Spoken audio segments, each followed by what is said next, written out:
नमस्कार प्यारे साथियों, स्वागत है आपका जीवन उपदेश चैनल पर। आज हम श्रीमद् भगवद गीता के तीसरे अध्याय कर्म योग को सरल भाषा में समझेंगे।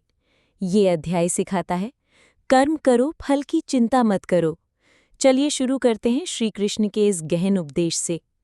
अर्जुन श्री कृष्ण से पूछते हैं, हे केशव, अगर आप ज्ञान को श्रेष्ठ मानते हैं तो फिर मुझे युद्ध जैसे कर्म में क्यों लगा रहे हैं? अर्जुन के मन में द्वंद्व है, क्या ज्ञान मार्ग अपनाना ठीक है या कर्म करना? श्री कृष्ण समझाते हैं, सिर्फ उपदेश या ज्ञान से कोई मुक्त नहीं होता। जब तक हम बिना स्वार्थ के कर्म नहीं करते तब तक मोक्ष संभव नहीं। श्री कृष्ण कहते हैं, इस संसार में कोई भी व्यक्ति क्षण भर भी बिना कर्म किए नहीं रह सकता। प्रकृति हमें कर्म करने के लिए प्रेरित करती है। शरीर, मन, इंद्रियां सब क्रियाशील हैं, इसलिए कुछ नहीं करना भी एक तरह का कर्म है।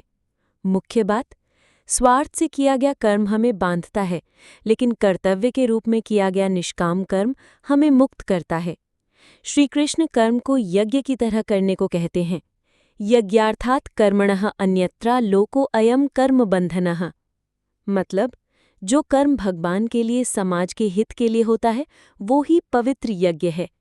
अगर हम सिर्फ अपने लाभ के लिए काम करते हैं तो वो बंधन बनता है।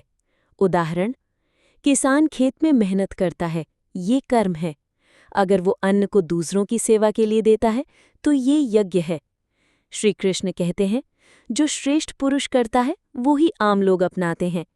समाज के नेता, गुरु, माता पिता, उनके कर्म समाज को दिशा देते हैं।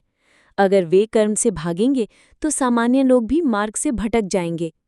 इसलिए हर कोई अपने कर्तव्य को ईमानदारी से निभाए। श्री कृष्ण कहते हैं, कर्म योग, ज्ञान योग और भक्ति योग तीनों का संतुलन जरूरी है। कर्म करते हुए भी व्यक्ति को अहंकार से दूर रहना चाहिए। उसे ये समझना चाहिए कि मैं केवल निमित्त हूँ, सब कुछ ईश्वर की इच्छा से हो रहा है। यही कर्म योग है, करना लेकिन फल की चिंता नहीं करना। इस अध्याय से कर्म किए बिना जीवन नहीं चलता। कर्म का त्याग नहीं, फल की आस का त्याग जरूरी है। हर व्यक्ति को अपने कर्तव्य के अनुसार कर्म करना चाहिए। आज की प्रेरणा, अपने जीवन में कर्म करते रहिए, पूरी श्रद्धा और ईमानदारी से। फल अपने आप मिलेगा।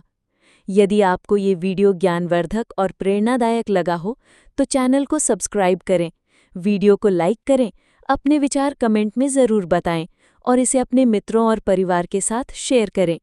मिलते हैं अगले अध्याय में। तब तक के लिए जय श्री कृष्ण।